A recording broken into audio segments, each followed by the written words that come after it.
کہ میں آپ کا آواز بنوں گا، چاہے مجھے مظفر آباد میں آپ کا آواز بننا پڑے، اسلام آباد میں آپ کا آواز بننا پڑے، یا عالمی دنیا میں آپ کا آواز بننا پڑے، انشاءاللہ تعالی میں ویسے آپ کا آواز بنوں گا جیسے قائد عوام بنا تھا، جیسے شہید محترمہ بینظیر بھٹو بنی تھی۔ اور انشاءاللہ تعالی چاہے دگیال کے مسئلے ہو، کشمیر کے مسئلے ہو، پاکستان کے مسئلے ہو، ایسا کوئی مسئلہ نہیں جو سیاسی انداز میں، پرامن انداز میں حل کیا جا سکتا ہے، اور انشاءاللہ تعالی ہم حل کر کے دکھائیں گے۔ جو موجودہ حالات ہے، یقیناً پورے پاکستان پریشان ہے، ہر کشمیری دنیا بھر میں پریشان ہے تو ہر پاکستانی پریشان ہے، اور خاص طور پہ پاکستان پیپلز پارٹی کے لیے، پاکستان پیپلز پارٹی کے جنرالوں کے لیے، پاکستان پیپلز پارٹی کے کارکنوں کے لیے۔ اس لیے ہمیں تو شہید محترمہ بینظیر بھٹو نے یہ سکھایا تھا، بچپن سے سکھائی تھی کہ جہاں کشمیریوں کا پسینہ گرے گا وہاں ہمارا خون گرے گا۔ تو ہمارے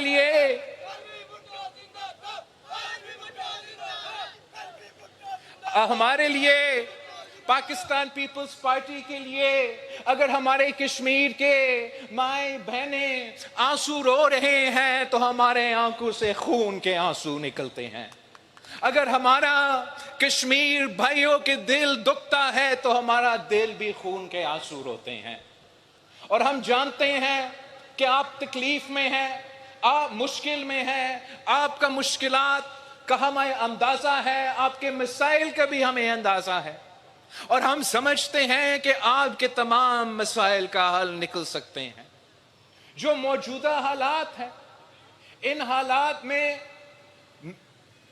نے ایک تجویز پیش کیا ہے۔ جب احتجاج کرنے والوں نے مجھے ایک خط لکھا تو اس خط کے جواب میں نے کہا کہ پاکستان پیپلز پارٹی کے رائے میں ہمیں کشمیر کے مسائل کے حل کے لیے ایک ٹروتھ اور ریکنسیلیشن کمیشن قائم کرنا چاہیے، اور اگر ریاست پاکستان کے لیے بھی یہ تجویز صحیح ہو اور احتجاج کرنے والوں کے لیے بھی یہ تجویز صحیح ہو، تو میرا خیال میں یہ طریقہ ہے جس سے ہم اپنے مسائل کا حل نکال سکتے ہیں۔ جب تک یہ ٹروتھ اینڈ ریکنسیلیشن کمیشن اپنا کام مکمل نہ کرے،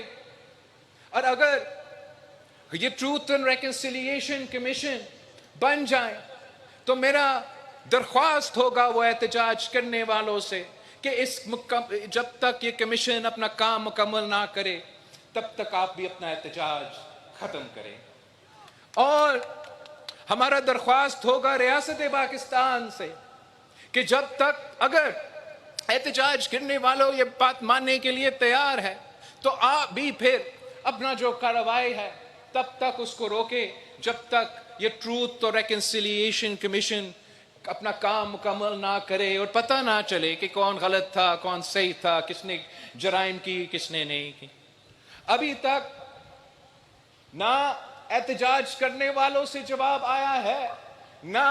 حکومت پاکستان سے اس تجویز پہ جواب آیا ہے۔ میں یہ ضد نہیں کرتا کہ جو پاکستان پیپلز پارٹی کا تجویز ہے وہ مانے، میں یہ انسسٹ نہیں کرتا کہ آپ نے میرے بات ماننا ہے، لیکن اگر یہ طریقہ نہیں تو طریقہ کیا ہے؟ اگر آپ ہمارا بات ماننے کے لیے تیار نہیں تو میں احتجاج کرنے والوں سے پوچھتا ہوں، میں حکومت کرنے والوں سے پوچھتا ہوں، تو پھر حل کیا ہے؟ میرا بات نہ مانے لیکن اپنا حل تو بتائیں۔ اس لیے یہ حالات ایسے تو نہیں رہ سکتے۔ 1 مہینہ سے زیادہ کشمیر ایک ایسا امتحان میں ہے جو پوری دنیا دیکھ رہی ہے، اور اس کا نقصان صرف اور صرف کسی اور کا نہیں، اس کا نقصان صرف اور صرف کشمیری اٹھا رہے ہیں۔ اب کب تک مشکل میں رہیں گے؟ احتجاج کرنا ہر کسی کا حق ہے، مگر اس انداز میں احتجاج کرنا، اس انداز میں احتجاج کرنا جس کے نتیجے میں کھانے پینے کا اشیاء کشمیر تک نہ پہنچ سکے، فیول نہ پہنچ سکے، دوائیاں نہ پہنچ سکے، تو اس کا نقصان پھر حکومت کا نہیں ہو رہا، ریاست پاکستان کا، ریاست آزاد کشمیر کا نہیں ہو رہا، اس کا نقصان، اس کا بوجھ، اس کا تکلیف صرف اور صرف کشمیر کے عوام اٹھا رہے ہیں۔ تو حکومت کی غلطیوں کا سزا احتجاج کرنے والوں، حکومت کی غلطیوں کا سزا آپ سے لے رہے ہیں، اور دوسری طرف حکومت ہے جو بالکل میں سمجھتا ہوں دنیا بھر میں یہ فلسفی ہوتا ہے، ایک نقطہ نظر ہوتا ہے کہ حکومت کا ایک رٹ ہوتا ہے، اور اس رٹ کو قائم کرنا بھی حکومت کا ذمہ داری ہے۔ حکومت کسی کے سامنے جھکتا نہیں، زبردستی کسی کا مطالبہ نہ مانے، لیکن جو حکومت کا رسپانس بھی رہا ہے اس کو بھی دیکھنا ہے۔ احتجاج کرنے والے برا بھلا ہوں گے، غلط بھی ہوں گے، لیکن حکومت بھی صرف وہ سزا احتجاج کرنے والوں کو نہیں دے رہے، تمام کشمیریوں کو دے رہے ہیں، اور 30 دن تک دے رہے ہیں۔ میں آج دردیال آیا ہوں تو آپ فونز تو استعمال کر رہے ہیں، کیا آپ کا انٹرنیٹ کام کر رہا ہے؟ یہ کس قسم کی انصاف ہے؟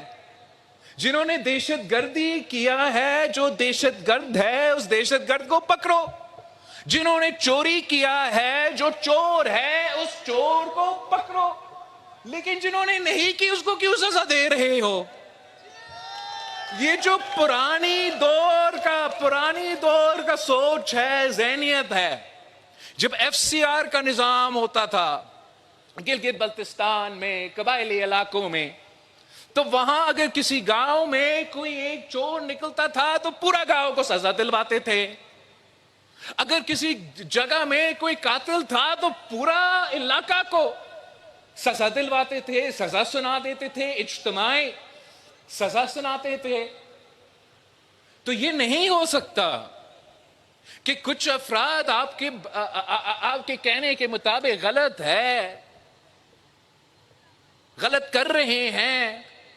لیکن اس کا سزا پورا کشمیر کو آپ نہیں دے سکتے۔